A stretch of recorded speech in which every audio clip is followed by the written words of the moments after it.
Noff Clipper, hi friends, Darth Momo here. Have you ever struggled to get someone to watch Star Wars for the first time because there's just too much content to watch? Or because it feels like such a big commitment that's too big to take on? Well, then I've got the solution for you. Sometimes when trying to introduce Star Wars to someone for the first time, people will try to trim the fat instead of show everything. Maybe that means skipping the animated stuff, or just going movies only.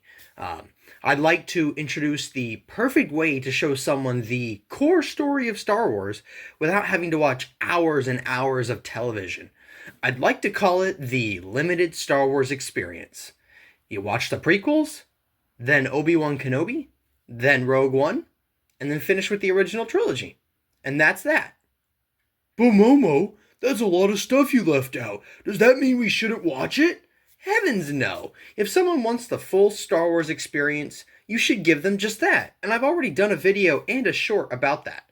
This is just for someone who doesn't want to watch everything but wants to get the basic idea of the story of Star Wars. But Momo, why'd you leave out the sequels? Are you a sequel hater? No, I'm not a sequel hater. If you really want to show someone those, then go for it. I understand they'll be important to Star Wars' future cinematic lineup, but for now, they're not. They basically tell a watered-down version of the original trilogy storyline, and they leave the galaxy more or less in the same spot it was post-Episode 6. So if you're wanting to trim the fat, I say cut them out. But Momo, why'd you include Obi-Wan if you're trying to go from movies only and low commitment? It's a TV show. Well, Obi-Wan Kenobi basically works as a sequel to Revenge of the Sith. It features film characters mainly like Kenobi, Vader, Leia, etc. It doesn't require any other material other than the prequels to see it. It's self-contained, and it's basically a 4-hour movie to bridge the gap between episodes 3 and 4. Yes, I have issues with the way Kenobi connects to the wider story, but let's be realistic. First-time viewers probably aren't going to really be bothered by that. But Momo, if you're including Kenobi, why not Andor or Mandalorian? Well, sure, Mandalorian Season 1 is self-contained, but it invites the continued watch of Seasons 2 and 3. And you kind of need to see the animated stuff to follow along. And you need Book of Boba Fett for Season 3, and Rebels for Ahsoka, and yeah, the Mandoverse is kind of messy, and unless you're in for the long haul, I recommend avoiding it. As for Andor, yes, it is self-contained, but it's also 24 45-minute episodes. That is a lengthy commitment, which is what we're trying to avoid here.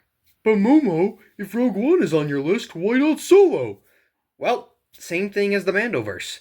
Rogue One is pretty self-contained and by most accounts is a decent movie. Sure, Solo is fun and mostly self-contained, but if you haven't watched The Clone Wars, then you're going to be really confused by that certain cameo at the end of the film.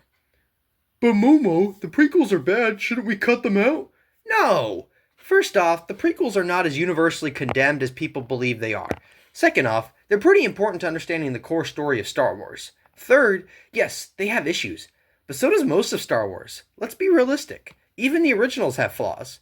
Except for Empire. That one's perfect.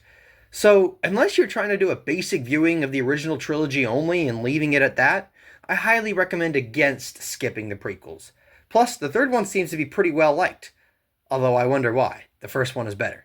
Anyway, so yeah, that's my recommended way to watch Star Wars for someone who just wants a limited experience. If you want Star Wars in its whole, check out my video I made on how to do that. And if you have questions about my watch order that I didn't answer, feel free to leave a comment down below and I'll answer when I can. Otherwise, thanks for joining in. Darth Momo out, and may the Force be with you. Always. Thanks for watching. Please subscribe to the channel. If you liked the video, comment down below and hit that like button. Oh, and check out some of my other videos. I'm sure you'll find them delight.